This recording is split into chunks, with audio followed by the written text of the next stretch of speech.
안달수 강의 네 번째 시간입니다. 성경적인 참된 예정론은 어떤 것인가?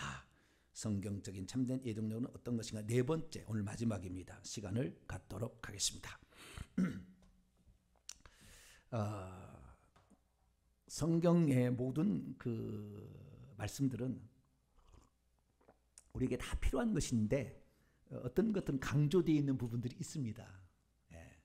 부활을 내가 좀 공부를 해야 되겠다. 그러면 고린도전서 15장을 배워야 되고, 교회의 많은 문제들을 어떻게 해결하냐? 고린도전서 자체가 제일 교회에 관한 모든 문제가 다 나와요. 소송의 문제, 간음의 문제, 음식의 문제, 은사의 문제, 수많은 문제는 고린도전서가 그것이 대표적인 거예요. 그리스도가 누군지를 공부하고 싶다. 그러면 골로새서를 배워야 돼요. 골로새서는 그리스도론을 말하는 거예요. 예수 재림에 대해서 공부를 하고 싶다. 데살로니가 전서 후서를 공부를 해야 되는 거예요. 예수 재림에 대하여, 물론 요한계시록은 기본이고요. 그렇게 공부를 해야 되는 거죠. 재림에 대해서 공부할 때는 특별히 마태복음 24장, 마가복음 13장, 누가복음 17장, 21장 이런 것들을 다 섭렵을 해야 되고, 구약의 다니엘, 에스겔, 스가랴 기본적으로 공부를 해야 됩니다. 기본적으로. 그렇지 않으면 요한계시를 절대 못 풀어요. 그렇듯이 우리가 공부할 때, 그럼 에베소서를 우리가 볼 때는 어떻게 봐냐? 에베소서의 포인트는 교회론입니다. 뭐라고요? 교회론. 교회가 뭐냐? 하나님의 만세전에 교회가 한 것은 교회를 이 땅에 탄생하게 하려고 했다는 거예요. 만세전에 어떤 계획을 세웠는데 교회를 만들려고 했다는 거예요. 그 교회가 단지 유대인이 아닌 이방인도 연합된 그 교회인데, 천사들도 살펴보기를 원하는 그 계획을, 천사들도 모르는 계획을 가지고 하나님 있었다는 것이 비로소 공개되었다는 것이 에베소에 나와요. 1장과 3장에. 그래서 우리는 교회론에 관하여 공부를 하겠다 그러면 에베소서를 공부하게 되는데, 그 교회론의 이제 시작에 있어서 하나님의 경륜, 왜 교회가 탄생하게 되었는가, 이것을 이제 말해주는 것이 에베소 1장 3절에서 14절이다 우리가 파악하고 계시고요. 그리고 이 에베소서는 교회론을 1장부터 6장까지 총 7가지의 항목으로 저희들이 소개하고 있다라는 사실을 말씀을 드렸습니다. 에베소서는 1장부터 6장까지 구성되어 있는 1장부터 3장은 교리적인 측면을 얘기하고 있는 것이라고 한다면, 4장부터 6장까지는 실천적인 측면을 얘기하고 있어요. 이것은 골로새서도 똑같은 그런 형태로 되어 있습니다. 1장부터 3장은 교리인데 교회론에 관한 교리다 이렇게 보시면 되고, 골로새서는 그리스도에 관한 교리다 이렇게 보시면 되겠어요. 그래서 우리가 1장부터 3장에 있는 교리편에 있어서 오늘도 하나님의 구속 경륜, 그것에 결국에 교회의 탄생을 향하여 달려가고 있는데, 구속 경륜이 성부와 성자와 성령에 의한 삼위일체 하나님의 역사로 말미암아 이루어진다라는 것을 그동안에 공부를 했습니다. 그래서 1장 3절부터 6절까지는 성부 하나님의 그 계획이 뭐였나 나오게 되고, 7절부터 12절까지는 그리스도께서 오셔서 어떻게 그래서 성취하셨나 라는 걸 얘기하고, 13절과 14절은 성령께서 오셔서 그것을 보증해 주신다, 이 사실로 나눠져 있다는 거. 그래서 하나님께서는 우리의 구원을 위하여 행하시는 일들을 성부와 성자와 성령의 경륜을 따라 행하고 있어요.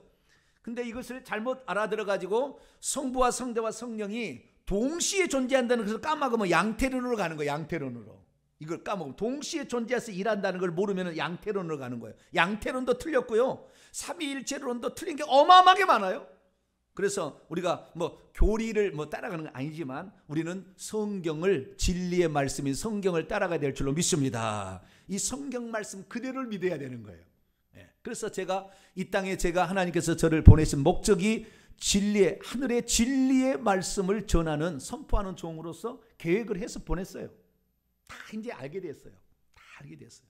그래서 내가 어떻게 내가 이런 말씀을 다 알고 있나? 어떻게 성경을 다 통달할 수가 있나? 아무나 그러냐? 아무나 그럴 수도 있겠죠. 누구나 구원받을 수 있지만 누구나 구원받지 못하는 거죠.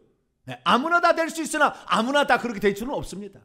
마찬가지예요. 그래서 하나님께서 우리에게 이 땅에 내려보낼 때 그 사명을 했는데, 거의 사명이 그런 거예요. 여러분은 수지 맞았어요. 뭐라고요? 용인시로 가야 됩니까? 수지 구청으로? 수지 맞았어요. 동탄 맞았습니다. 할렐루야. 동탄 맞았어요. 어떤 사람은 동탄이 아니라 통탄이라 하는데 통탄 신도시 어느 광고판에 나왔는데 잘못 썼어요. 통탄이라고. 통탄 신도시에 오신 것을 환영합니다. 깜짝 놀랐네요. 제가. 통탄 신도시. 통탄이 아니고 동탄. 동탄이 있고 서탄이 있어요. 팔탄이 있고 뭐 그러죠. 이쪽에 보면 탄이 있는데 이 탄자가 탄광.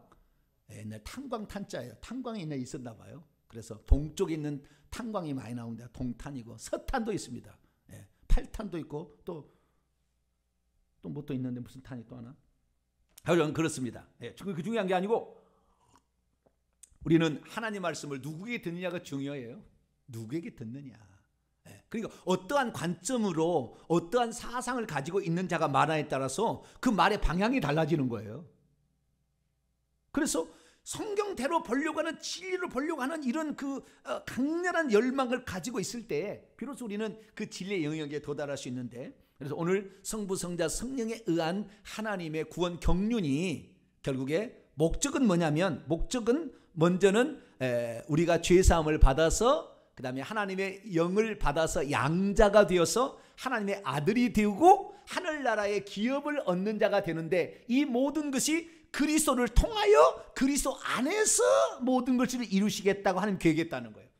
그래서 모든 것은 그리스도로 초점이 맞춰져야 된다는 거예요. 초점이. 자, 10절입니다. 10절 9절부터 10절까지 읽겠습니다. 시작. 그분의 뜻의 비밀을 우리에게 알리신 것이요 그분의 기뻐하심을 따라 그리스도 안에서 때가 찬 경륜을 위하여 예정하신 것이니, 하늘에 있는 것이나 땅에 있는 것이 다 그리스도 안에서 통일되게 하려 하심이라. 이 통일된다는 이 말은 헬라 원문을 보게 되면 그것으로 결론 지어진다 그 말이에요. 모든 것이 결론은 버킹엄이 아니라 결론은 그리스도. 할렐루야. 그래서 그리스도를 드러내고, 그리스도는 하나님의 지혜고요 그리스도는 하나님의 말씀입니다. 그리스도는 하나님의 가슴이에요. 가슴. 그래서 이것을 드러내려고 하나님의 어떤 마음을 가지고 있는 것인가를 하나님은 드러내기 위해서 모든 것을 창조하시고 인류도 그리스도로 말미암아 구속을 받게 했어요. 그래서 하나님의 마음이 어디에 있는가? 이건 그리스도에게 있는 거예요. 그래서 우리는 이 예수 그리스도, 그분만을 우리가 의지하고 그분만을 따라가야지, 그분을 벗어나서 뭐 조금만 자기가 마음에 그 이단되는 거예요. 그 다음부터 이단되는 거예요. 우리는 오직 그리스도께서 모든 일을 이루셨다.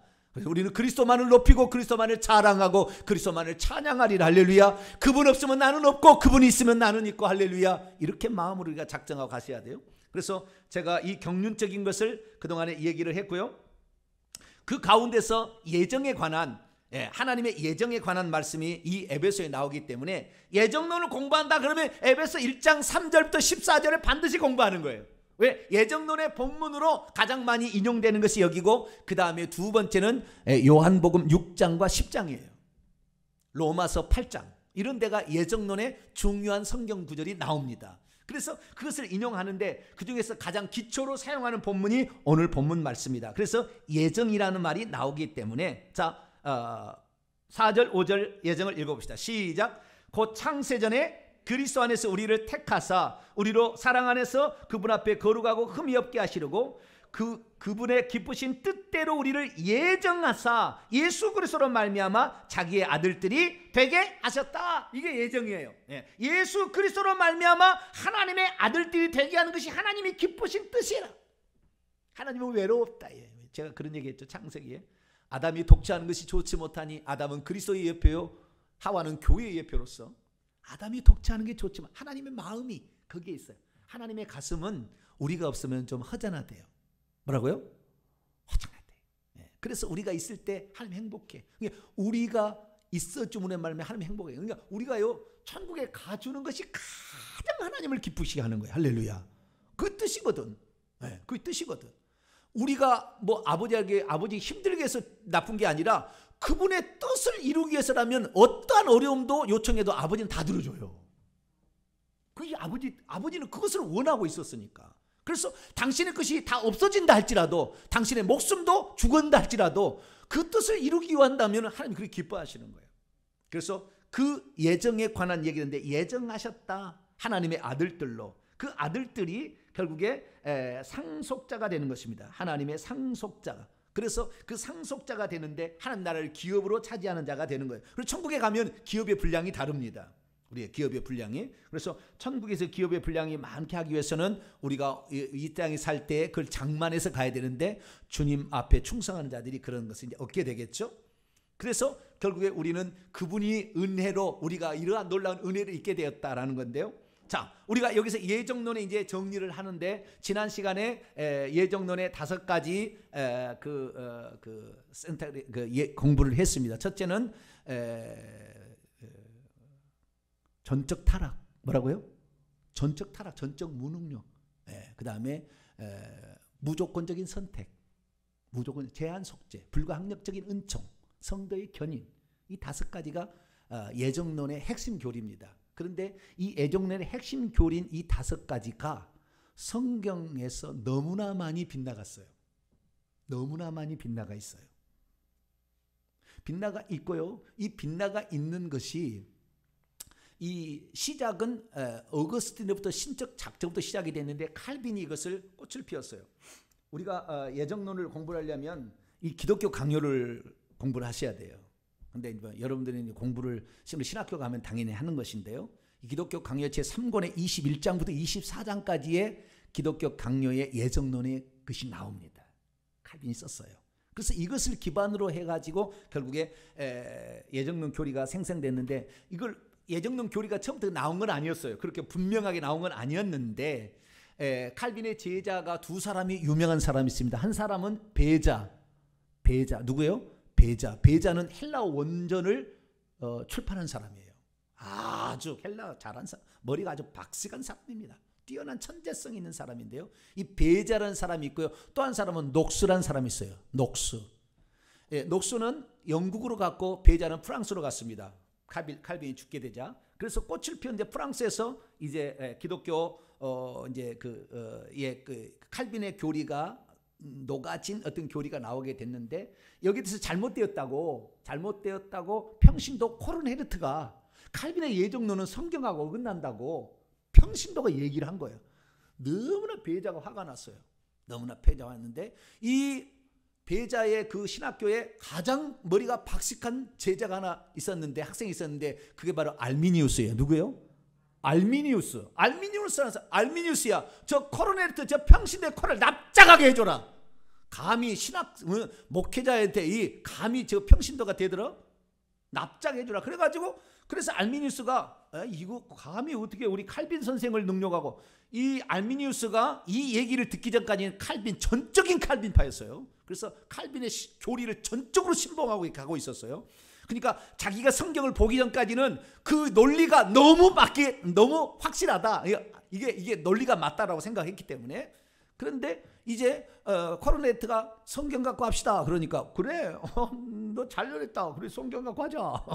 그래가지고 예정론 교리에 이 칼빈의 21장부터 보게 되면 예화를 어느 것 때문에 야곱과 에서를 갖고 와서 예정론 교리를 만들어가요. 그래서 로마서 9장, 10장, 11장에도 예정론 그 교리의 핵심적인 많은 부분이 나오는데 에서와 야곱의 그 부분을 가지고 해서 하나님이 아직 태어나기도 전에 야곱을 선택하고 에서는 버리기로 했다 이게 나온다는 거예요. 그래서 하나님 예정을 미리 우리가 이 땅에 태어나기도 전에 예정이 다 되어 있다라는 얘기를 하기니까 공부를 해야 되겠다 해가지고 로마서 9장을 읽어봤더니 예정론 놀이가 그게 아니었어요. 만세전에 그를 구원하기 위해서 어떤 개인을 구원하기 위한 두 민족의 쓰임에 관한 예정이었어요. 제가 목사로서 쓰임 받도록 예정되어 있었을까요? 안 되어 있었을까요? 되어 있었다니까요. 알고 보니까 다. 그래서 제가 이런 얘기를 하는 거예요. 아무나 이런 얘기 할 수 있는 게 아니에요. 저를 만나는 사람이 그래요. 목사님 하시는 얘기는 기존 교단에 가게 되면 맨날 부딪힐 만한 말인데 겁이 상실되신 것 같아요. 왜? 기존의 교단의 교리하고 안 맞는 얘기를 많이 하는 거예요. 네? 어떻게 그걸 하시냐 그래서 그게 하나님이 사명을 주셨으니까 그거 하겠죠. 그렇지 않겠어요? 네? 그걸 해야 되겠다. 뭐 음성이 넌 이걸 해라. 음성이 들린 것도 아니었어요. 그런데 하다가 보니까 이제 와서 모든 것이 영안이 다 보니까 나의 천국 집에도 갔다 와 보니까 다 알겠어요. 내가 원래 이런 사람이었구나. 이제는 알게 되는데 이 일들에 대해서 이제 하게 되는 거죠. 그래서 성경을 보게 될 때 그 위대한, 저는 존경할 만합니다. 대단한 학자입니다, 칼빈. 이런 학자가 존재하지 않아요. 칼빈이 나와서 이 주석책을 썼는데요, 칼빈 주석 이후로 200년 동안 단 한 사람도 주석책을 쓰지 않았어요. 전부 칼빈을 다 따라갔어요. 그러니까 칼빈이 전 세계를 휩쓸어간 거예요. 그 정도로 뛰어난 신학자입니다. 모든 방면에 아주 뛰어난 신학자입니다. 그래서 인류 역사상 바울 다음에 어거스틴 다음에, 그 다음에 어거스틴 전에 이레네우스를 치기도 합니다. 바울, 이레네우스, 어거스틴, 그 다음에 칼빈이다, 이렇게 얘기할 정도로 엄청난 신학자예요. 근데 신학자라고 해서 다 오르냐? 그런 건 아닙니다. 그런 건 아니에요. 그러니까 저 같은 사람이 칼빈에 비하면은 학문적으로 많이 떨어진다 할지라도 정확한 관점을 정확히 볼 수 있는 것은, 그것은 하나님이 일하심입니다. 할렐루야. 하나님이 일하심이에요. 이 칼빈에 그래가지고 그것을 알미니우스 공부를 해보니까 코르네트가 맞은 거예요. 코르네트가 맞는 거예요. 코르네트가 너 지대로 얘기했네. 그래가지고 거기에 반기를 드니까 배자가 고마루스라는 사람한테 알미니우스를 또 대적해라 그래요. 고마루스하고 이제 알미니우스 둘이 싸운 거예요. 그러다가 이제 그 알미니우스가 자기의 사상을 이제 자기가 성경대로 나는 얘기를 해야 되겠다 해서 성경대로 얘기하는 게 결국에 알미니우스 파가 된 거예요. 아시겠죠? 칼빈하고 알미니우스가 지금 두 개 같이 가게 되는데, 알미니우스 파가 결국에 좀 더 나가서 이제 그 감리교 쪽으로 갑니다. 웨슬리안은 다 이쪽을 따라가게 되고 장로교는 이쪽을 따라가게 되는데, 존 낙스가 영국에 가가지고 그 영국의 성공회를 칼빈의 그 완전히 녹아있는 그 사람이 영국에 가서 영국의 웨스트민스터 신앙 고백을 만드는 혁혁한 공을 세워요. 그래서 한 100년 뒤에 웨스트민스터 신앙 고백이 나오는데, 웨스트민스터 신앙 고백은 칼빈이 녹아있는 신앙 고백이에요. 그래서 웨스트민스터 신앙 고백을 주로 취하는 장로교와 그 다음에 침례교 쪽은 이 칼빈의 예정론 이것을 전적으로 믿고 가요. 저도 거기에 믿고 온 사람이 하나고, 따져왔는데 나중에 시간이 지나서 보니까 이게 성경이 아닌 거예요. 성경이 아닌 거예요. 매우 위험한 것이었고, 그것은 사람으로 하여금 예정론에 한번 빠지게 되면 자기의 구원은 안전한 쪽으로 반드시 가게 되기 때문에 회개하지 않아요. 회개하지 않아요. 그래서 우리의 사역에 관한 예정이 있을 뿐이지 구원에 관한 예정은 없었던 거예요. 에서가 야곱을 아무리 섬겨서 종이 된다 할지라도 구원 얻는 것은 다른 문제인 것이지, 예정한다고 해서 멸망을 받는 게 아니었어요. 오히려 섬김을 받은 자가 천국에서는 더 큰 자라고 얘기하니까 에서가 형이 동생을 섬겨, 쌍둥이지만 그래서 더 나을 수 있는 거였어요. 그러니까 예정은 하나님께서 어떤 개인을 예정한 것이 아니라 천국에 들어올 불특정 다수를 예정했다고, 제가 지난 시간에 마태복음 22장에 왕의 아들의 혼인잔치의 비유를 통하여 잔치에 올 사람은 있는데 안 오니까 다른 사람도 채워야 된다, 이런 거예요. 그래서 천국에 들어갈 사람은 불특정 다수를 예정해 놓은 것이지 너가 들어가라고 예정되지는 아니라는 거예요. 아시겠죠? 초청은 다 한다 그 말이에요. 유대인이나 길 가는 사람이나 성 밖에 있는 모든 사람이 다 와라, 이렇게 초청을 한다면. 그래서 청함을 입은 자는 많으나 택함을 입은 자는 적으니라, 이게 예수님의 말씀이에요. 그래서 누구든지 하나님은 그 구원에, 그래서 이 요한복음 3장 10절 하나님이 세상을 이처럼 사랑하사 독생자를 이는 저를 믿는 자마다라는 오늘 모든 믿는 자는 영생을 얻게 하려 함이라. 영생을 얻도록 하기 위해서 우리에게 믿음을 믿으라고 이렇게 얘기한다 그 말이에요. 그래서 우리가 누구든지 믿고 그 다음에 회개를 하게 되면 예정 안으로 들어갑니다. 할렐루야. 예정의 불특정 다수 안으로 내가 들어가는 거예요. 근데 죽을 때 결국은 결정되는 거예요. 그 전에부터 우리가 예수 그리스도를 믿어서 죄사함을 받게 되고 우리가 성령을 받게 되면, 성령이 들어오게 될 때, 여러분 예수 믿어도 성령이 들어올 시간이 있어요. 약간의 차이가 있습니다. 믿는 순간에 들어온 게 아니고 믿고 나서 들어온 거예요. 그래서 성령 세례를 받으라 이렇게 얘기하는 것이 그냥 무슨 방언 이게 아니고 그 성령이 내 안에 들어와야 되는 거예요. 근데 그 성령이 들어올 때까지 약간의 시간적인 게 있습니다. 믿는 당일날 들어온 게 아니고, 그럴 수도 있겠지만 어떤 사람은 1년, 2년, 10년도 걸려요. 10년로 성령이 들어와야 돼요. 그래서 성경에 보면 성령이 없는 자녀라는 말도 나와요. 왜? 믿기는 믿었으나 아직 성령이 없는 사람이 있어요. 그 사람은 생명체 이름이 기록이 안 됩니다. 그래서 우리가 예수 그리스도를 믿어서 요한복음 3장에 거듭나게 된다는 것은, 중생이라는 것은 하나님의 생명이 내게 덧대어진 것을 중생이라고 그러는 거예요.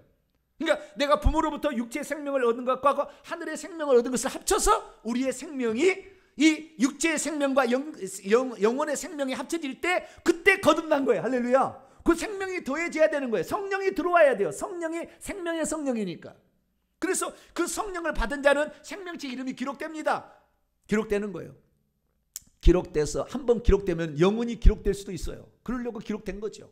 하나님 자녀가 된 겁니다. 우리는 양으로 태어나지 않아요. 전부 염소로 죄인으로 태어나는 거예요. 아담의 본성을 가진 죄인으로 태어나지만 거기에서 말씀을 듣고 회개함으로 양이 되어가는 겁니다. 할렐루야. 양이 되어가서 어느 날 양이 딱 되었다 그러면 생명체 이름이 기록돼요. 그러나 그 양이 그 주인을 버리고 자기 마음대로 가면 결국에 그는 사단의 밥이 되어서 결국에 언젠가는 죽게 된다 그 말이에요. 그렇기 때문에 우리는 주께 붙어 있어야 됩니다. 할렐루야. 말씀 안으로 와야 되고 예수 그리스도 안으로 와야 되는 거죠. 그래서 예수 그리스도 우리가 그분을 계속 붙잡고 있게 되면 죽을 때에 그 사람의 이름이 생명책에서 기록이 되지 생명이 지어지지 않는 사람은 천국에 들어갑니다. 그래서 최종적으로 우리의 구원은 이미 믿을 때부터 시작은 되었어요. 그러나 죽을 때 완성이 되는 겁니다. 이것을 저는 경주라고 표현하고 싶습니다. 뭐라고요? 경주다. 신앙은 순간이 아니라 경주다 이렇게 표현하고 싶어요. 그래서 믿는 순간에 이미 100m 트랙에 딱 들어가는 거. 믿고 회개할 때 100m 트랙에 딱 들어왔으나 꼬린 지점을 통과해야 이 사람은 승리, 이기는 자만 생명나무에 나아가며 문들을 통하여 성 안에 들어갈 권세가 주어진다고 그랬다고요. 그렇기 때문에 우리가 예수 그리스도를 믿는다고 칭의를 믿을 때 칭의를 얻는다고 하잖아요. 이것은 법정적인 용어예요. 속사람의 내면을 얘기하는 게 아니고 속사람의 내면이 바뀐 것을 성화라 그러는 것이고 외적으로 바뀌는 것. 우리는 예수 그리스도를 믿을 때 외적으로 칭의를 지어집니다. 이 칭의가 내적으로 변화되어서 성령으로 말미암아 온전케 되면 좋겠는데 이 사람들이 외적인 것으로 칭의를 입는 것을 구원을 다 얻어들고 생각해요. 속사람은 안 바뀌었는데 반드시 버림당해요. 그 사람 죽을 때 그렇게 하면. 그래서 우리는 외적으로 그리스도로 옷 입은 것을 가지고 구원이 완성되었다. 절대 그렇게 평가하지 말기 바랍니다. 그래서 야고보 장로는 행함이 없는 믿음은 죽음이다. 그 믿음이 믿음이라 할 수. 그 외적인 옷을 입었다는 것 가짜다 그거. 열매가 나타나서 이 삶의 열매가 나타나서 이 성령의 열매가 나타나야 성령으로 역사하신 것이 나타나야 이것이 진짜지. 그렇지 않고서는 구원받았다고 말할 수 없다. 아브라함을 봐라. 행함으로 믿음이 온전케 되지 않았느냐? 우리의 삶에 하나님 말씀에 대한 순종이 없이 살아가면서도 구원받았다 하지 마라. 이게 나온 거죠. 그래서 우리는 오늘도 예수 그리스도를 믿어서 성령을 우리가 받게 되면 성령을 받게 되면 놀라운 증상이 뭐냐? 하나님을 아바 아버지라고 부를 수 있다는 거예요. 할렐루야. 내가 지금 거듭났느냐 안 거듭났느냐 그것이 아주 중요한 기준입니다. 자, 갈라디아서 4장 한번 열어볼까요? 갈라디아 4장 6절입니다. 갈라디아 4장 6절 시작. 너희가 아들임으로 하나님이 그 아들의 영을 우리 마음 가운데 보내사 아빠 아버지라 부르게 하였느니라. 우리 마음 가운데 성령이 들어오시려면 하나님을 아버지라고 부르게 된다 그 말이에요. 내가 예수 그리스도를 믿었는데 하나님을 아버지라고 부르기 아직도 껄끄러워. 하나님이라고 부르는 데는 지장이 없어. 그런데 아버지라는 말이 안 떨어져. 지금 내가 내 아버지. 여러분은 잘 모르시겠지만 나는 고등학교 2학년 때 예수를 믿었기 때문에 이 차이를 알아요. 하나님을 하나님이라고 부르는 것과 아버지라고 하는 천양지차예요. 처음부터 아버지라고 안 불러져요. 안 불러집니다. 하나님이라고는 불러져. 신적 존재로서 하나님이라고 불러지지만 아버지라고는 안 불러진다고요. 자, 로마서 8장을 또 넘어갑시다. 로마서 8장 15절입니다. 로마서 8장 15절 16절 읽습니다. 시작. 너희는 다시 무서워하는 종의 영을 받지 아니하고 양자의 영이라 양자 삼는 영이에요. 우리는 하나님의 양자로 들어간 것이지 친자가 아닙니다. 친자는 예수 그리스도 뿐이에요. 양자의 영을 받았으므로 우리가 아빠 아버지라고 부르짖느니라. 너희가 친히 우리의 성령이 친히 우리의 영과 더불어 우리가 하나님의 자녀인 것을 증언. 성령이 들어오심으로 생명이 들어와 가지고 하나님 자녀로 태어나게 되면 아빠라고 부르기 시작하는 거예요. 처음에는 아빠란 말이 안 떨어지죠. 우리 애들 보세요. 아빠란 말 안 떨어지잖아요. 엄마 하다가 엄마 해도 엄마 했네. 아빠 되잖아요. 네. 아빠는 그냥 아빠라는 한마디 말에 그냥 모든 필요가 다 사라져 버려요. 할렐루야. 할배 해버리면 할아버지는 완전 뿅 가버리더만. 네. 아빠하고 차이가 더 나요. 거기는. 할배 해버리면 그냥 막 모든 게 다 그냥 다 스트레스 모든 게 해소돼 버려요. 다 끝나버려요. 저도 이제 앞으로 손주를 볼 때 그렇게 될 건 이제 지금 생각하고 기대하고 있어요. 예. 앞으로 몇 년 안에 저도 딸 빨리 시집 보내버려야 돼요. 시집 보내고. 그게 중요한 게 아닌데 지금 아빠 아버지라 부르게 된다. 이게 그냥이 아니에요. 성령이 우리 안에 있기 때문에 하는 거예요. 아시겠죠? 그것이 저는 1년 걸렸어요. 제 삶에 1년 걸렸어요. 아버지라고 하나님을 부르기까지 1년 걸렸어요. 그래서 그냥이 아니다. 우리가 그래서 그렇게 구원을 1차적으로 받았어도 완성된 건 아니다. 그래서 오늘도 경주처럼 우리는 잘 끝까지 달려갈 수 있게 되길 바랍니다. 육체의 소욕을 버리고 성령의 소욕을 차차 갈라디아서 5장 16절 이하에 우리가 따라가야만이 성령의 9가지 열매를 맺고 육체의 일들을 맺지 아니하는 자가 하나님의 나라를 기업으로 받게 된다. 할렐루야. 분명히 나와 있어요. 갈라디아서 5장에 나와 있으니까 그대로 우리가 가야 될 줄 믿습니다. 자, 그러면 이 예정론이 얼마나 위험한가? 예정론이 참 좋은 것인데 위험한 거예요. 그래서 예정론을 크게 정리하냐면 첫째는 개인 구원 예정론은 성경에 없더라. 근데 그걸 다 개인 구원 예정으로 믿고 내가 구원하라고 하나님 예정해 놨다고. 그거 아니에요. 불특정 다수를 예정해 놨어요. 예수 그리스도를 믿어서 우리가 그 예정 안으로 들어가게 되는 줄로 믿습니다.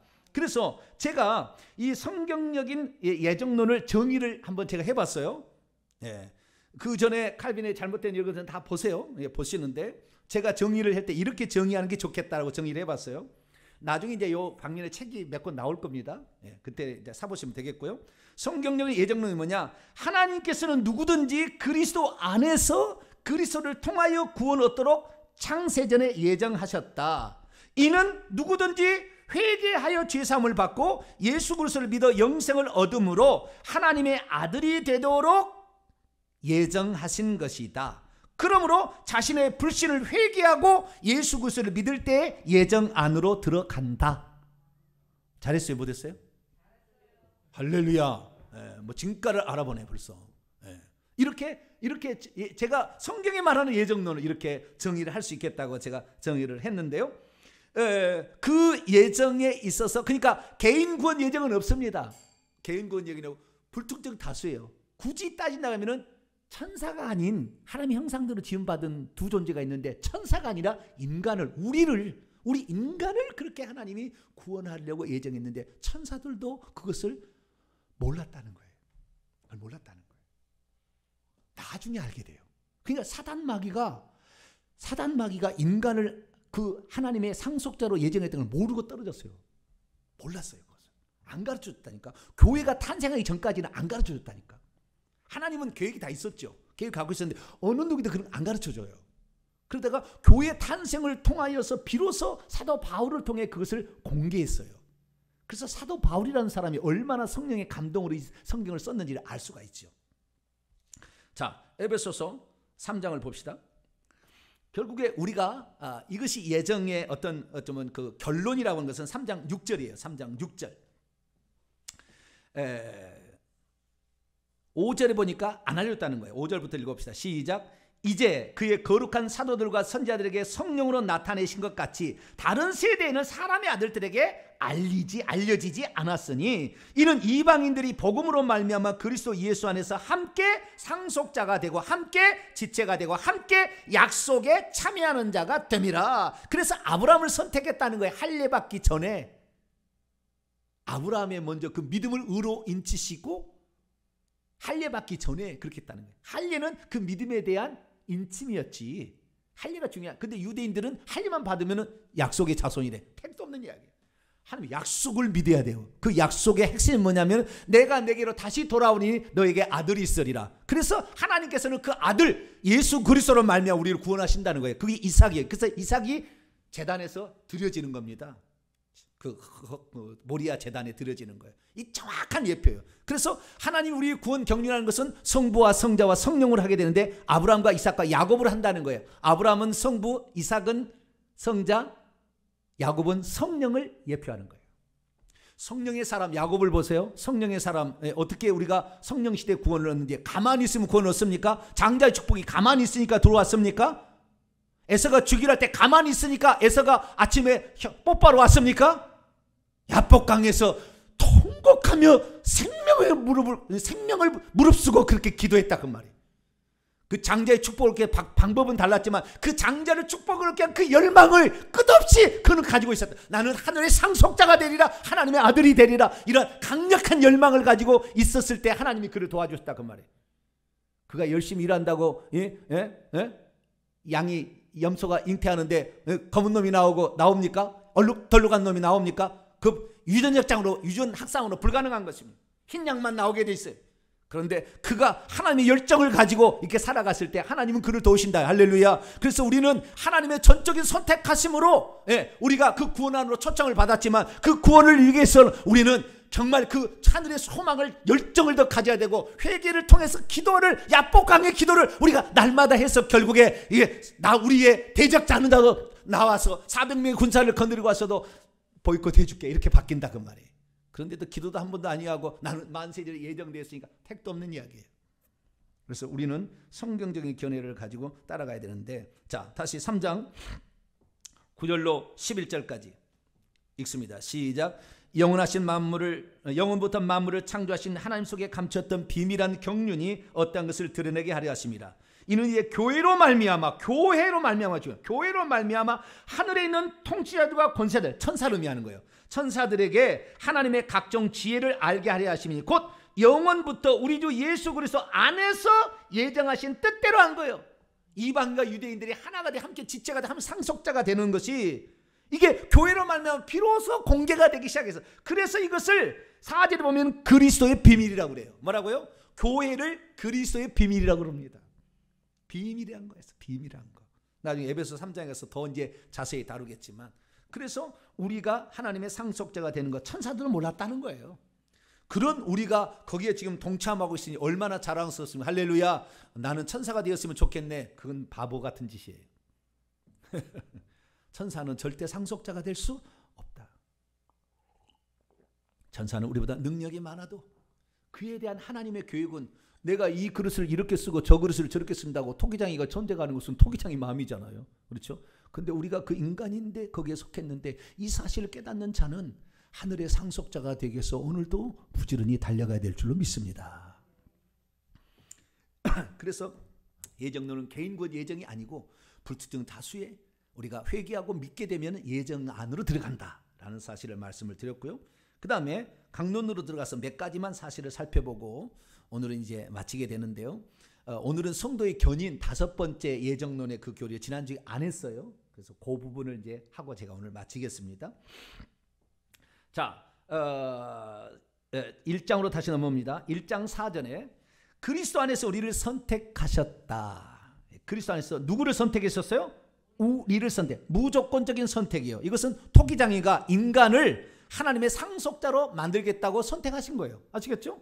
네, 그런 선택이지 개인을 누구를 선택하는 말이 아닌데 그렇게 바꿔버렸어요. 누가? 칼빈이 그렇게 바꿔버렸어요.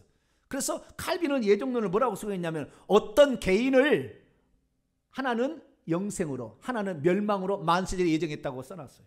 그 이중 예정론입니다. 어떤 개인을 그렇게 했다는 거예요. 이게 한 끗 차이지만 엄청나게 큰 차이인 거예요. 우리는 예정을 입어가는 것이지 만세절에 나라는 자체가 예정이 된 게 아니에요. 예정을 입어서 천국에 들어가야 예정에 들어간 겁니다. 할렐루야. 그래서 우리는 죽을 때 비로소 우리는 그때 가서 하나님께 찬송을 드려야 되는 거예요. 그래서 죽을 때까지 우리는 싸움을 끝까지 나의 달려갈 길을 가고 믿음을 지켜야 되는 것이고, 악한 영과의 싸움에 이기려면 말씀으로 무장을 해서 이 악한 영과 대적을 해야 되며 날마다 기도해서 우리의 죄를 빨아서 자기의 두루마기를 빠는 자가 천국에 들어가니까 그렇게 할 수 있게 되기를 축원합니다. 그 다음 5절 그의 기쁘신 뜻대로 우리를 예정하사 예수 그리스도로 자기 아들들이 되게 하셨는데 7절에 보니까 우리는 그리스도 안에서 그분의 은혜의 풍성함을 따라 불가항력적인 은총을 여기서 가져왔는데 그분의 은혜의 풍성함은, 불가항력적인 은총은 뭐냐? 하나님이 어떤 A라는 사람을 구원하기로 만세절에 예정했다면 하나님의 그분에게 은혜를 베푸실 때 은혜에 한가할 수 없다는 거예요. 말도 안 되는 얘기예요. 인간은 요한계시록 3장 20절에 만일 그 문을 두드리면 네가 문을 열면 내가 그에게로 들어간다고 그랬잖아요. 주님도 뭐요? 문을 두드리고 허락 받고 들어가는 거예요. 우리 인간에게. 당신의 뜻대로 지었지만 당신의 마음대로 다 하실 수가 있으시지만 우리 인간의 인격을 존중한다 그 말이에요. 의지를 존중하는데 함부로 하나님께서 당신이 구원하고 싶다고 너는 어찌하든 데려가야 된다 그렇게 폭력을 휘두르지 않아요. 그건 은혜의 폭력이에요. 은혜의 폭력. 그 하나님 그렇게 하지 않아요. 우리에게 자유지가 있어요. 하나님 이 세상에 모든 존재가 세 가지만 자유지가 있어요. 하나님, 천사, 인간. 그게 하나님의 형상이 하나예요. 그런데 이 천사 형상인데 이 자유지를 어디에 쓰느냐? 내가 저 하나님의 뜻에 더 맞추고 할 거냐? 그건 우리가 결정하는 것이지 하나님이 결정해 주는 게 아니에요. 물론 하나님이 그렇게 될 수 있도록 오늘도 무수한 방법을 통해 환경을 통해서 우리에게 깨우쳐주고 알려주나 결국에 그것을 받아들일 것은 우리의 책임이에요. 그렇기 때문에 우리가 받아들이지 않은 것 때문에 심판 때 심판할 수가 있어요. 왜? 내가 너희가 그처럼 회개하라고 그렇게 외쳤는데, 그렇게 사람을 보내서 너로 하여금 회개하라는데 너는 그걸 거부했지 않았느냐? 그러니까 너는 지옥이다. 그러면 얼마 가는 거예요. 우리의 선택이 있으니 우리의 선택이 있는 거예요. 그래서 이 은혜의 풍성함은 맞아요. 왜? 우리가 왜 선택을 입었는데 아무 이유가 없잖아요. 내가 선택을 입어야 될 필연적인 이유가 뭐가 있어요? 없어요. 그런데 하나님이 우리 인간을 그렇게 선택했다는 거예요. 그래서 그분의 은혜의 풍성함은 맞습니다. 할렐루야. 그분의 은혜의 풍성함을 맞아요. 우리는 그렇게 선택받을 아무런 이유가 없는데도 불구하고 하나님 우리 인간을 그렇게 선택하셨는데, 거기에 들어가는 최종적인 문제는 그분의 은혜의 영광을 아는 자, 나를 위해서 하나님이 그렇게 하는 걸 아는 자가 들어가게 되는 거예요. 그 다음에 그분의 피로 말미암아 속량. 이것은 제한속죄라는 교리가 나오는데요. 예수 그리스도의 피가 누구에게 효력을 미치느냐인데, 칼빈주의는 뭐라고 얘기하냐면 제한속죄, 이렇게 하는 거예요. 이건 알미니주의도 틀렸어요. 알미니주의의 생각하고 속죄를 누구를 위해서 속죄를 했느냐 이거예요. 칼빈주의가 있고 알미니안주의가 있고요. 제가 말하는 성경주의가 있어요. 이제 그건 제가 만든 것이고, 성경주의가 있는데, 알미니안주의, 칼빈주의가 먼저 나와요. 칼빈주의를 얘기하고 알미니아 얘기했고, 칼빈주의는 예수님이 누구를 위해서 십자가에 죽었냐면 아버지가 구원하기로 만세 예정하는 개인 그 사람을 위해서 죽었다. 선택한 그 사람을 주의했다는 것이 칼빈주의고, 알미니안주의는 그게 아니에요. 알미니안주의는 하나님께서는 누가 구원받을지 누가 구원받지 않을지를 다 알고 있었기 때문에 구원받고 죽을 자들을 위해서 죽었다 해요. 이게 알미니안주의예요. 둘 다 틀린 말은 아닌 것 같아요. 그죠? 그런데 틀렸어요.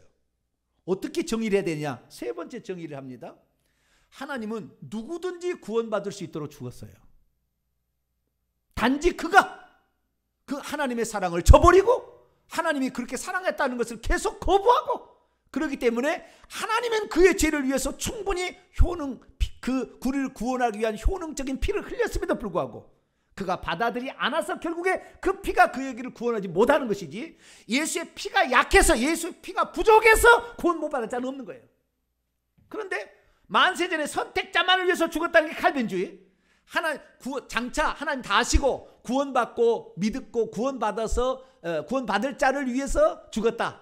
하나님 다 아시고 그렇게 하는 것이 알미니안주의예요. 틀렸다고 말하기는 없지만 엄청 틀린 거예요. 사지고 보면. 자, 선택자들만을 위해서 죽었다는 하나님 얼마나 옹졸한 하나님입니까? 옹졸한, 너는 내가 구원했으니까 너는 나를 찬양할 것이고, 내가 너를 찬양하기 위해서 내가 너를 지었는데, 그런 찬양이 내가 너만을 위해서 특별히 선택해서 너를 구원했으니까 너는 찬양하고, 저주받을 자는 뭐합니까? 날마다 그러면 하나님 왜 나를 선택하지 않았습니까? 그러면 지옥에서 뭐라고 하겠어요? 이 악한 하나님! 이렇게 얘기할 거 아니에요.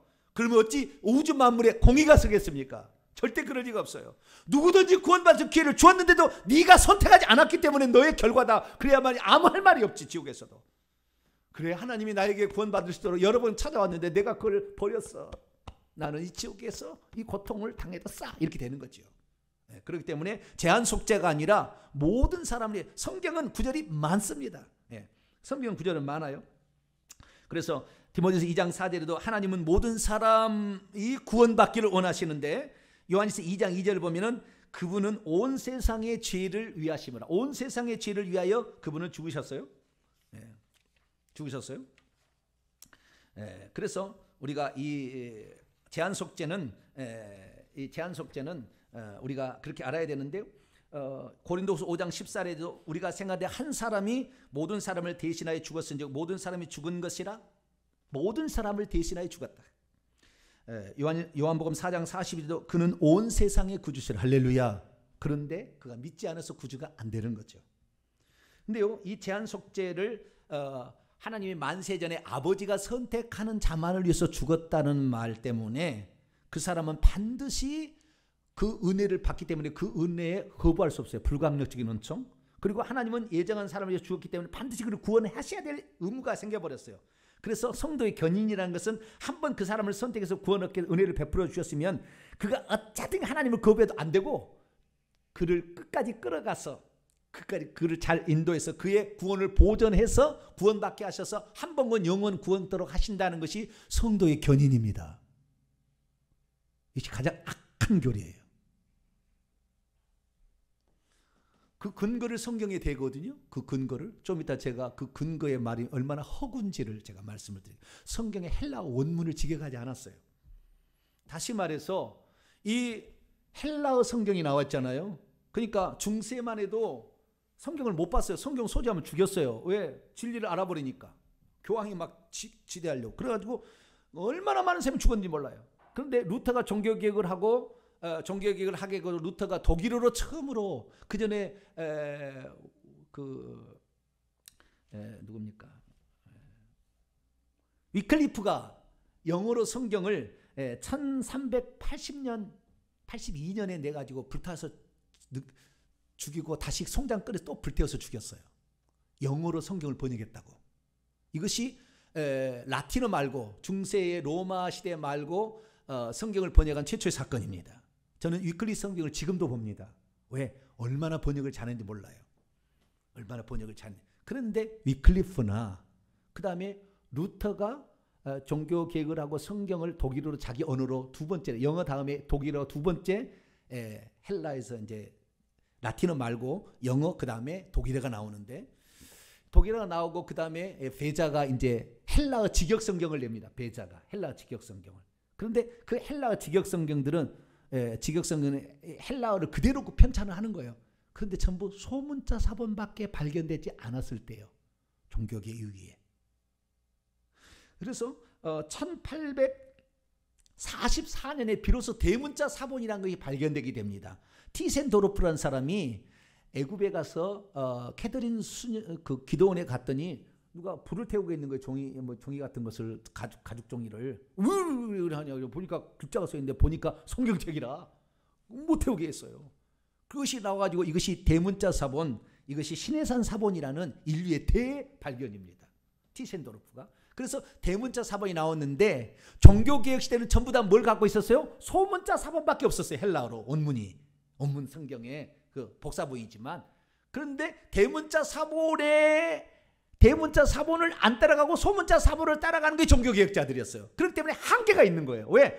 대문자 사본하고 소문자 사본이 결정적으로 차이가 나는 게 요한복음 10장에 나오는 거예요.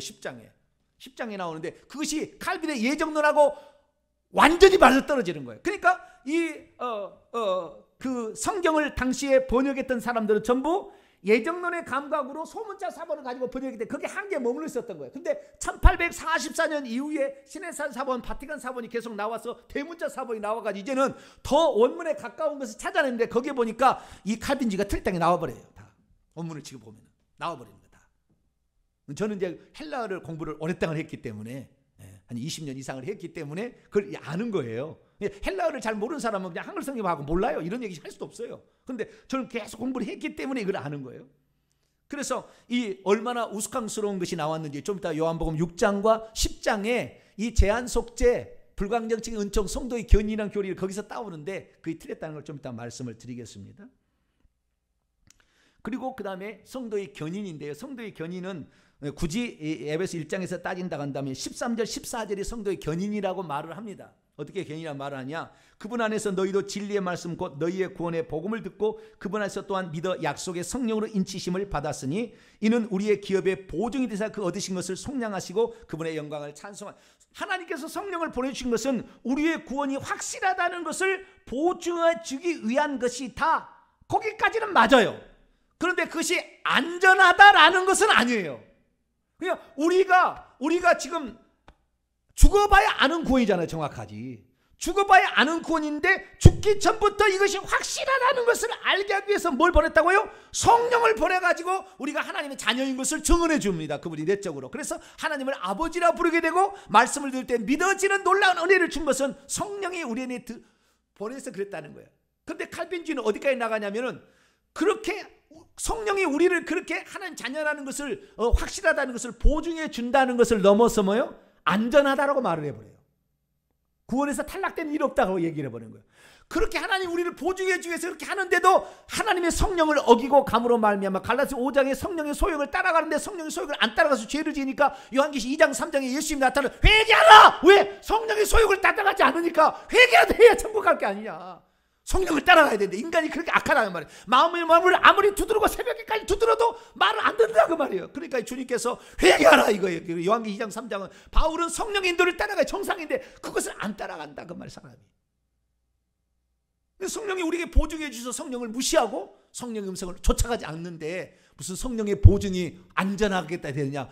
그렇게 성령이 우리가 호소하는데도 우리가 따라가지 않는 것은 생각하지 아니하고 성령이 우리에게 오셔서 보증이 되셨으니까 우리의 구원은 안전하다 이렇게 얘기하는 것이 칼빈주의라고 말이에요. 아니에요. 잘못 얘기한 거예요. 뭐 정확한 이 칼빈주의 예정론에 관한 책은 이것은 여기에 나와 있어요. 이 1, 2, 3부가 있는 3부에 이 집대성되어 있어요. 이것만 봐도 이게 뭔지 알 수 있대요. 회개와 천국 복음. 이런 책이 아직 없어요. 천국에 가면 주님이 기뻐하실 거예요. 근데 이 책을 별로 안 좋아할 사람은 안 좋아할 거예요. 그래도 많이 좋아하는 사람이 많이 있어 많이 팔렸어요. 아는 사람은 알아요. 보시면 알아요. 칼빈의 5대 예정론이 얼마나 잘못된지 구절마다 다 찾아서 예정론이 만든 구절이 하나도 없다. 성경은 이거다라고 제가 다 이렇게 펼쳐놨습니다. 한 3, 4년 동안 제가 했던 걸 여기에 핵심적인 것만 해놨는데 그 뒤로도 이게 2017년에 나왔는데요. 지금 몇 년이 더 흘렀잖아요. 몇 년. 3년이 더 흘렀는데 많이 지금은 더 성장했기 때문에 나중에 예정론에 대해서 하나하나 하면 엄청난 게 또 나올 겁니다만은 이 책을 통해서 어느 정도는 여러분이 뭐 혹시 더 알고 싶으신 분은 그렇게 하시면 될 것 같습니다. 자, 그런데 이 제한 속죄나 그다음에 불가학적인 은총이나 그다음에 이 성도의 견인교리나 이 교리의 핵심의 그 성경 구절을 우리가 알아야 되는데요. 성도의 견인 구절이라는 것은 그 칼빈주의 어떻게 하냐면 한 번 구원받으면 그는 영원토록 구원을 받는다. 한 번 믿으면 멸망할 수도 없고 지옥에 떨어질 수도 없다. 그랬으면 좋겠네요. 그렇죠? 한 번 믿으면 멸망할 수도 없고 근데 여기는 그렇게 정했어요. 칼빈의 예정론 교리는 한 번 믿으면 멸망할 수도 없고 지옥에 떨어질 수도 없다. 그리스도인들이 계속해서 그리스도를 자기의 구주로 믿을 것이다. 그리스도인들은 시작했다 그쳤다지 않고 계속해서 영원토록 믿을 것이다. 성도는 끝날까지 그래서 구원을 받을 것이다. 그건 소원이지 소원. 소원이에요. 그렇다는 것이 아니라 소원인데도 그렇게 말하고 있고요. 그래서 하나님 왜 그러면 이렇게 나올 수밖에 없었느냐. 이 전적인 타락이기 때문에 인간 아무것도 할 수 없다고 만들어버렸고 그러니까 하나님이 해주셔야 된다고 돼 있고 그리고 하나님이 그러면은 만세부터 예정된 것을 만약에 이루시지 않으면 하나님의 약속이 성취가 안 된다. 그래서 하나님의 신실하심과 주권이 허물어진다기 때문에 하나님 반드시 구원해야 된다는 것까지 간 거예요. 그러니까 하나님의 주권을 강조한다는 측면에서 구원은 다 하나님이 주권적으로 하시죠. 우리의 구원을 위해서 당신이 다 일하시고 당신이 십자가에 죽은 거지 우리가 일한다고 그래서 충성한다고 구원받을 게 없어요. 우리는 예수 그리스도의 피를 통해서만 할렐루야 예수 그리스도를 통해서만 구원을 받는 거예요. 그건 전적인 맞는 거예요. 그런데 그것을 잘못 나가가지고 아버지가 만세에 예정하는 사람만을 이렇게 한다 해가지고 그걸 이루어야 되니까 한 번 구원받은 것이 영원히 구원을 받을 것이다 라고 하는 거예요. 아니 구원을 받는다 받았다. 그래서 나중에 어떻게 하냐면은 구원이 안전하다라고 얘기를 하는 거예요. 이것이 성도의 견인입니다. 안전하다. 하나님께서 살아계신 것처럼 성도의 구원은 안전하다.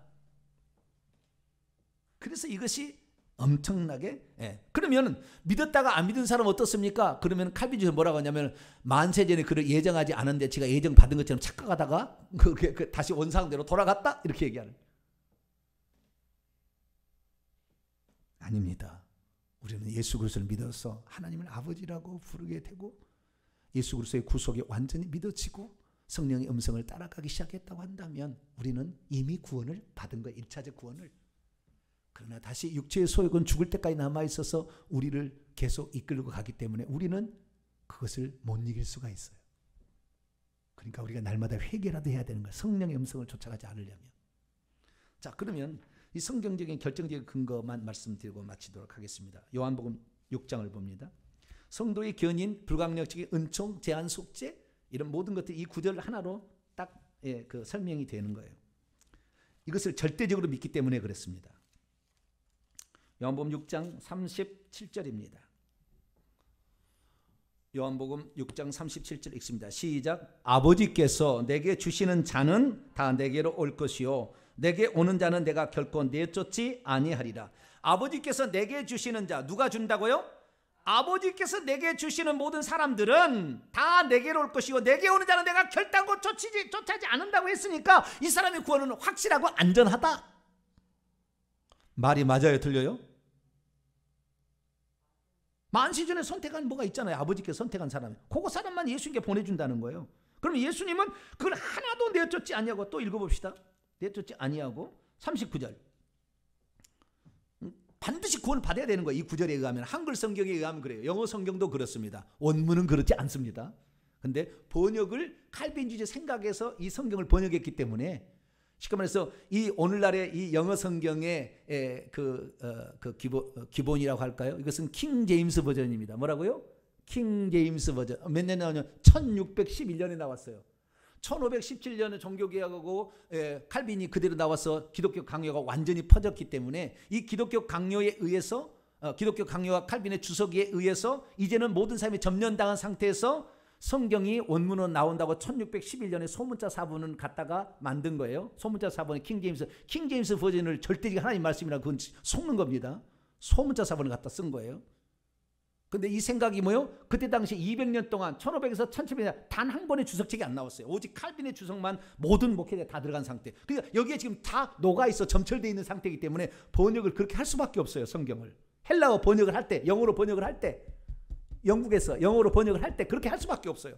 또한 영어 번역본을 절대적으로 믿는 한국 성경은 당연히 이걸 따라가게 되죠. 그러니까 그렇게 할 수밖에 없다고요. 자, 39절에 하면 절대 버림받을 수가 없어. 한번 구원을 받으면. 자, 39절 읽습니다. 시작. 나를 보내신 이의 뜻은 내게 주신 자 중에 내가 하나도 잃어버리지 아니하고 마지막 날에 다시 살리는 이것이. 하나도 잃어버리지 않는다는데 누가 뭐라고 하겠습니까? 자, 요한복음 10장 또 넘어가 봐요. 원문은 그렇게 안 나왔습니다. 원문은 그렇게 안 나왔는데 그렇게 믿는 거예요. 요한복음 10장 28절로 29절. 여기는 대문자 사본에 이렇게 안 나왔어요. 여기는 소문자 사본, 소문자 사본을 여기 따라갔는데 대문자 사본을 여기서는 안 따라갔는데 좌우지간 여기도 비슷한 말이 나와요. 10장 28절 29절 시작. 내가 그들에게 영생을 주느니 영원히 멸망하지 아니할 것이요 또 그들을 내 손에서 빼앗을 자가 없느니라. 그들을 주신 내 아버지는 만물보다 크시니 아무도 아버지의 손에서 빼앗을 수 없다. 누가 그런데 어느 누가 했냐? 그리스도의 사랑의 그를 누가 그리스도 사랑에서 누가 끊을 수가 있느냐? 반드시 구원을 받는다. 앞에 제 설명을 듣지 않냐고 뒤에 설명만 요 얘기 들으면 여러분 칼빈주의자 되는 거예요. 어우 성경적이네. 아유 성경적이구만. 피 튀기고 얘기합니다. 피 튀기고. 헬라 원문 좀 보세요. 저는 얘기하고 싶어요. 뭐라고요? 헬라 원문 좀 보세요. 누가 했다고 그렇게 얘기하지 말고 헬라어 직역했다고 얘기하는 사람도 다 번역을 잘못해놨어요. 사람이라고 번역해놨는데 전부 사람이 아니라 사람이 아닙니다. 중성입니다. 근데 사람이라고 다 번역을 해놨어요. 시간이 다 돼버려가지고 조금 더 할까요? 다음 주에 할까요? 해버려야 돼요? 시간이 다 돼버렸어 벌써. 한 구절이라도 먼저 하고 하고 다음 주에 더 하도록 하죠. 그러면 요한복음 6장은 넘어왔어요. 37절. 여기에 아버지께서 내게 주시는 자는이라고 되어 있잖아요. 그렇죠? 그건 사람이에요. 사람. 그렇죠? 아버지께서 내게 주시는 자는 사람이라고 되는 거예요. 사람. 아버지께서 내게 준 자는 사람. 전부 성경에 어떤 데는요. 아버지께서 내게 주시는 모든 사람은 여기 책에 보면 다 나왔습니다. 자세히 설명이 나왔어요. 사람이라고 다 번역을 해놨어요. 사람이라고. 근데 원문은 사람이 아니라 중성 단수입니다. 근데 모든이라 들었기 때문에 복수적 개념이겠죠. 제가 직역을 해보겠습니다. 이 본문을 얼마나 왜곡시켜서 번역을 해가지고 하나님 만세전에 예정한 사람이 아버지가 예정한 사람이 따로 있고 그 예정한 사람만 아버지께서 아들에게 보내주시고 아들은 그 사람만을 위해서 죽고 그 사람만을 천국에 데려가고 그 사람만을 멸망치 않도록 붙들어 주신다. 이런 교리가 나왔는지 원문에 그렇게 안 나왔어요. 원문에 이렇게 되어 있습니다. 아버지께서 나에게 주시는 모든 것이 뭐라고요? 아버지께서 나에게 주시는 모든 것이 나를 향하여 다다를 것이다. 도착할 것이다. 아버지께서 내게 주시는 모든 것이 나를 향하여 도착할 것이다. 아버지께서 예수님에게 주시는 모든 것이 뭡니까? 아버지께서 아들에게 이루라고 하는 사명을 이루기 위해서 필요한 모든 능력, 지혜, 권세, 이 모든 것들을 포함하는 거예요. 아시겠죠? 아버지께서 이 아들에게만 주는 거예요. 모든 것을 주는 거예요. 아버지께서 나에게 주시는 모든 것이 나를 향하여 도착할 것이다. 그리고 나를 향하여 오고 있는 사람 이들을 나는 결코 밖으로 내어쫓지는 않을 것이다. 그러니까 예수님께서 여기는 아버지가 만세에 예정한 그 사람을 예수님 보낸다는 게 아니라 예수님에게 아버지에게 나가오는 자를 다 구원할 수 있도록 모든 것을 다 몰빵을 아들에게 해준다 그 말이에요. 이 말은. 그러니까 예수 그 앞에 나가야만이 우리가 그 은혜를 얻는다 그 말이었지. 만세부터 예정된 사람이 따로 있어서 그 사람만 예수님에 보내주고 그 사람만을 위해서 죽고 그 사람만을 구원한다는 얘기가 아니었는데. 다시 번역합니다. 아버지께서 나에게 주시는 모든 것이 나를 향하여 도착할 것이다. 그리고 나를 향하여 오고 있는 사람들을 오고 있는 일을 나는 결코 밖으로 내어쫓지 않을 것이다.